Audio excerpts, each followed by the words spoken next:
alamat ng bayabas. Bago pa dumating ang mga mananakop na Kastila sa Pilipinas, ay may isang sultan na ubod ng lupit at hindi kumikilala ng katarungan. Siya si Sultan Barabas. Lubha siyang kinatatakutan ng mga nasasakupan dahil sa kanyang kalupitan. Ang salita ni Sultan Barabas ay batas. Wala siyang iginagalang sa kanyang pagpaparusa. Matanda at bata, lalaki at babae ay pinarurusahan niya. Mabigat ang parusang ipinapataw niya sa mga nakakagawa ng kahit maliit na kasalanan. Mabibigat na parusa agad ang kanyang iginagawad. Iyon ay upang magkaroon daw ng kadalaan at hindi na umulit pa ang mga taong nagkasala. Araw-araw ay nabibihisan siya ng magagara at mamahaling damit. Tuwina ay nakalagay sa kanyang ulo ang gintong koronang ipinasadya pa niya sa malayong bayan. Ang koronang iyon ay isinusuot niya kahit saan man magpunta. Iyon ay pagpapakita ng kanyang kapangyarihan at pagiging mataas sa lahat. Saganang-sagana din siya sa masasarap na pagkain. Gayunman ay ubod naman siya ng damot. Walang pulubi ang nakahihingi sa kanya ng tulong o kahit konting pagkain. Hindi katakataka na ang kanyang malawak na hardin na may tanim ng iba't ibang punong namumunga ay hindi niya hinahayaang mapasok ninuman. Siya lamang at ang mga aliping tagapitas ng bungang kahoy ang nakakapasok doon. Mas mabuti pa sa kanya ang mabulok ang mga bunga ng puno kaysa ipakain sa iba. Isang araw ay may isang mangingisda ang ipinadakip ng sultan sa kanyang mga tauhan. Ang dahilan ay masyado itong ginabi sa pangingisda.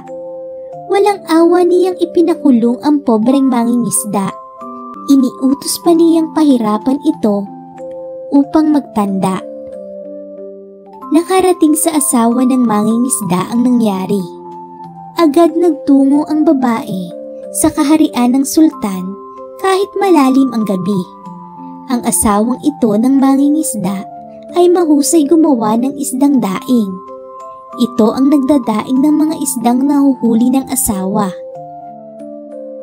Walang takot na nagtuloy sa palasyo ang magdadaing. Kinatok nito ang natutulog na sultan. Dahil naabala sa pagtulog, ay galit na bumangon ang sultan. Nang malaman nito kung sino ang umabala sa pagtulog at kung ano ang sadya nito, ay lalo siyang nagalit. Sa halip na maawa sa babae, ay ipinakulong niya ito. Naisip niyang makakakain na ng masarap na daing dahil pahuhulihin niya ng isda ang asawa nito at ipadadaing naman niya sa babae. Masaya na rin sana ang mag-asawa. Kahit pareho silang nakakulong, magkasama naman silang dalawa. Kaya lang ay nag-aalala sila para sa anak na binatilyo na naiwang mag-isa sa bahay nila.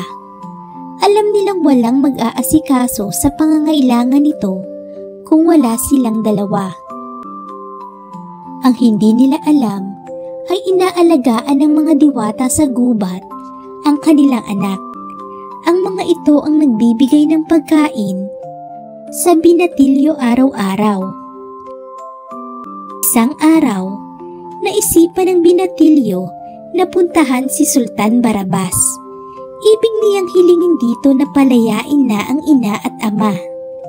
Sinamahan siya ng mga diwata sa pagtungo sa palasyo. Nang magkaharap ang dalawa, ay tahasang nagsalita ang binatilyo.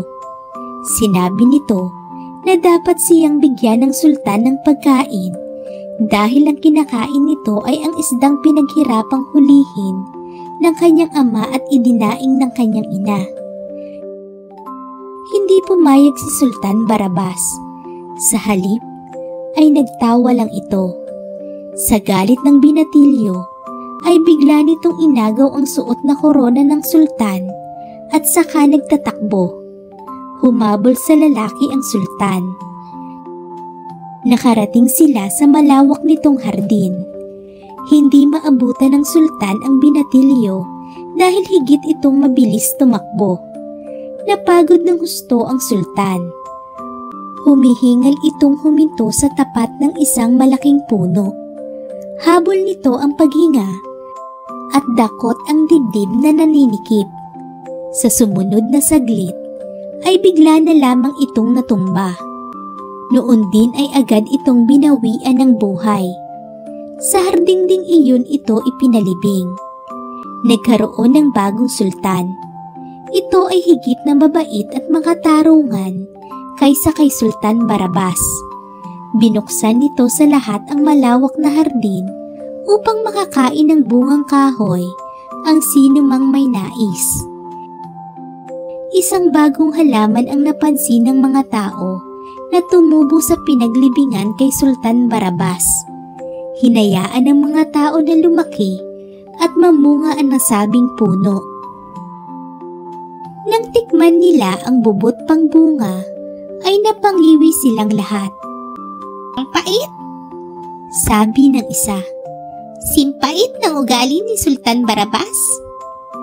Nang magsilaki na ang mga bunga at muli nilang tikman, ay nasabi ng ilan,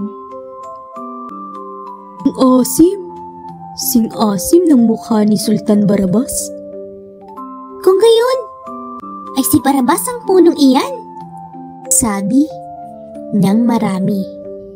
Nang mahinog ang mga bunga, ay nasarapan ang lahat dahil matatamis ang mga iyon. Mula noon, ay nakagiliwan ang bunga ng puno at nang lumaon, ay tinawag na bayabas. Thank you for watching. Please subscribe.